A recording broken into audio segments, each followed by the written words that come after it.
Halo guys, kembali lagi nih bersama gue. Oke guys, di video kali ini gue akan menceritakan seluruh alur cerita dari film Bimak Prakano. Film ini telah rilis pada tahun 2013, di mana di dalam film ini menceritakan tentang kisah cinta sepasang suami istri yang mana ternyata istrinya sudah menjadi hantu karena ia telah terlalu lama menunggu kabar dari suaminya. Bagaimanakah kisah selengkapnya? Yuk langsung saja guys ke alur ceritanya.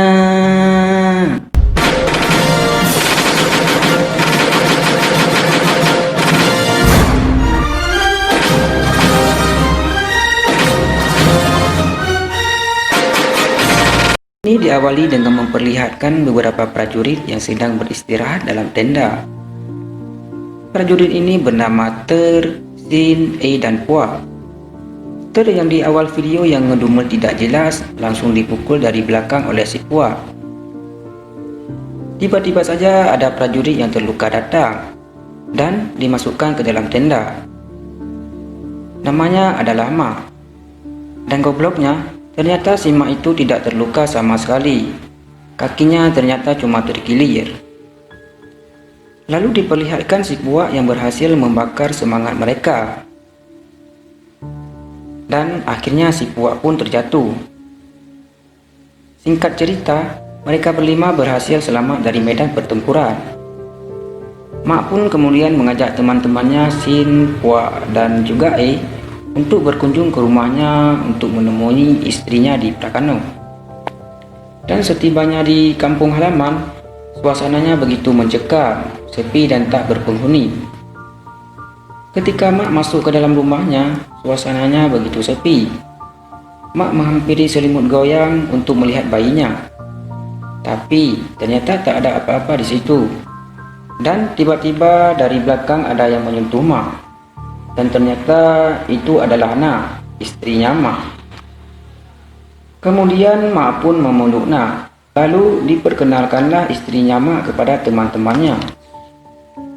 Kemudian mereka dipersilakan menginap di rumah bibinya Ama yang sudah lama meninggal, yaitu di seberang rumah Nak.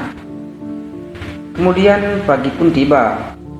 Tim yang bangun lebih dulu memberi makan burung-burung yang masuk ke dalam rumah tersebut dan berbicara kepada Pua yang baru saja bangun. Lalu Sim berpindah lokasi, di mana mereka semua berada di pasar. Akan tetapi anehnya, ketika Mak datang ke toko, mereka semua seperti ketakutan.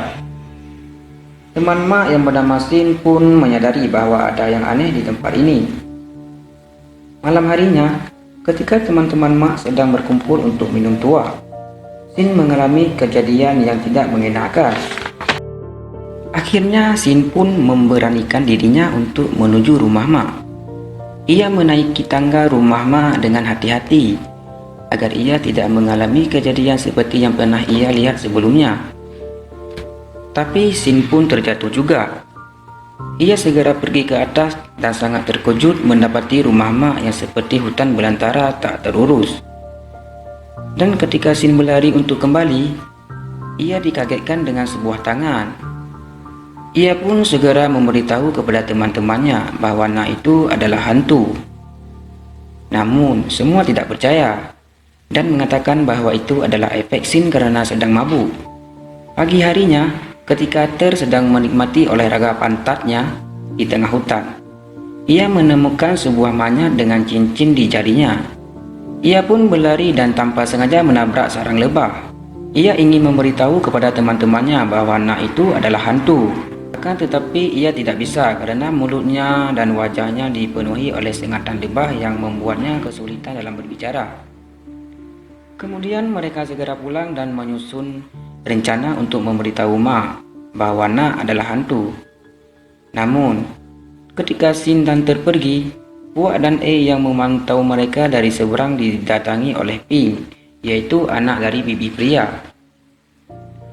Kemudian Ping memberitahu bahwa ibunya telah meninggal karena ia dibunuh oleh hantu Nak. Hal itu terjadi karena ibu Ping hendak memberitahu bahwa Nak itu adalah hantu. Pua dan E pun segera menyusul Sin dan Ter. Ketika mereka hendak memberitahu kepada Mak, Dan Puak segera menutupi mereka dan segera meninggalkan Mak dan istrinya. Namun, mereka semua justru disuruh oleh hantu Nak untuk makan malam di rumahnya. Mereka semua pun dihidangkan makanan berupa daun kering dan belatung, yang mana mereka makan makanan itu secara terpaksa, saking takutnya kepada hantu Nak. Setelah melalui pesta makan malam yang amat menjijikkan itu, mereka semua kembali dan segera membuntuti Mak dan Nak yang sedang pergi ke pasar malam. Disinilah drama penculikan Mak dimulai. Bukannya serem, malah jadi ngakak bangke. Kemudian setelah mereka semua berhasil menculik Mak, mereka semua pergi ke hutan dan menjelaskan kepada Mak bahwa Nak itu adalah hantu. Lagi-lagi Mak membantah, lalu meninggalkan mereka semua. Teman-teman Mak kemudian segera menyusul Mak dan mencarinya. Setelah bertemu, Ter dan Sin yang berada di belakang menyadari bahwa Maknya yang ia temui mempunyai cincin yang sama dengan Nak. Dan mereka semua tahu bahwa itu adalah cincin pernikahan mereka. Ter segera melempar beras suci ke tubuh Mak. Mak pun merasa kesakitan. Mereka semua pun berlari ketakutan menuju rumah Mak. Nak segera mengajaknya untuk pergi ke suatu daerah menggunakan sebuah perahu. Ketika berada di tengah perjalanan, perahu yang mereka tumpangi seperti akan tenggelam. Dan mereka semua membuang semua barang yang ada di dalam perahu tersebut. Dan juga membuang dayungnya. Alhasil, perahu itu tidak jadi tenggelam sekarang. Namun, di saat itu juga muncul Mak yang membuat mereka semua menjadi takut. Namun, ketika Mak ingin mendekati perahu itu, ia tenggelam. Dan akhirnya mereka semua tersadar bahwa mana ada hantu yang bisa tenggelam. Ketika Mak diajak ke perahu, Mak ditanya, kenapa saat ia dilempar beras suci, ia berteriak? Mak pun menjawab, karena beras yang mereka lemparkan itu masuk ke dalam luka yang ada di dalam dadanya. Lalu drama ngakak pun terjadi lagi. Dan lagi-lagi Ter menuduh adalah sebagai hantunya. Dan mereka semua mendorong jatuh ke dalam sungai. Mereka pun mendayung menggunakan dayung yang diberikan dari belakang. Ter yang mendayung pun tersadar dan membuktikan bahwa Nak adalah hantu dengan cara melihat dari antara kedua kakinya. Dan benar saja, tangan Nak pun memanjang yang membuat mereka semua ketakutan dan berenang menuju ke tepian. Setelah sampai di tepi, Puak memukul kepala Mak dengan menggunakan batu dan membawanya ke sebuah kuil. Kemudian setelah mereka semua berada di dalam kuil, mereka berdoa bersama si biksu dan kemudian didatangi oleh hantu Nak. Dan si biksu itu segera menyiram menggunakan air suci. Saking bersemangatnya hingga air suci itu tumpah. Namun kemudian si biksu pun menyuruh Sin melemparkan beras suci. Tapi Sin yang kelihatan sangat polos dan gayanya yang tidak meyakinkan itu malah ngasih beras suci itu kepada burung-burung yang ada di kuil tersebut. Lalu secara tidak sengaja Mak menendang si biksu itu mengenai beras suci yang merupakan pelindung diri mereka. Dan biksu itu pun lari meninggalkan mereka semua. Mereka berempat yang sedang terdekat itu pun sangat ketakutan dan berlari. Di lain sisi, di waktu yang sama muncul juga yang membuat mereka semua ketakutan dan akhirnya mereka berlima pun bertabrakan. Dan terjadilah drama yang sangat-sangat bangke, guys.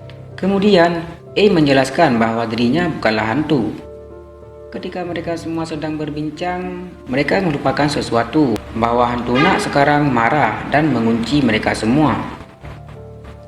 Mereka tak bisa keluar. Ketika mereka semua terpojok, mereka melontarkan kata-kata yang menyuruh Nak agar ia kembali ke dunianya dengan tenang dan melupakan Mak. Namun, hantu Nak pun membalas bahwa dirinya hanya ingin bersama dengan orang yang ia cintai, yaitu bersama Mak. Kemudian Ter menjawab bahwa itu bukanlah cinta, melainkan keegoisan. Sontak hal itu membuat hantu Mak menangis dan ingin mengajak Mak ke dunianya. Mak pun pasrah, dan jika benar ini adalah cinta, ia akan tetap setia padanya. Cinta ternyata memang sangat menakutkan. Ia membutakan siapa saja yang terkena sihir cinta. Namun keajaiban pun terjadi. Hantu Nak tidak jadi mencekik leher Mak.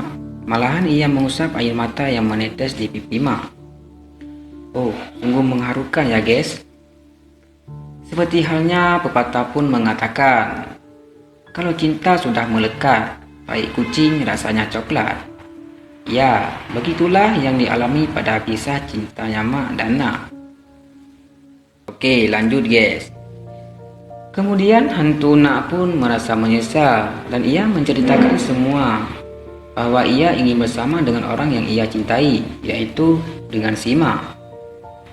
Walaupun itu hanya sementara saja. Ternyata Mak selama ini sudah menyadari bahwa Nak itu adalah hantu, dan ia berpura-pura agar ia dapat tetap hidup bersama istrinya. Hal itu membuat hantu Nak begitu sedih dan juga terharu. Hantu Nak pun bertanya, bukankah Mak takut dengan hantu? Mak pun menjawab iya, namun ia lebih takut jika hidup tanpa Nak. Kemudian film pun tamat. Oke, mungkin segitu dulu alur cerita film kali ini. Kalau kalian ada yang mau request film atau mereview sebuah film, silahkan komen aja di bawah guys. Jika ada yang salah atau kurang dari alur cerita di atas, gue mohon maaf. Oke, sampai jumpa lagi di video selanjutnya.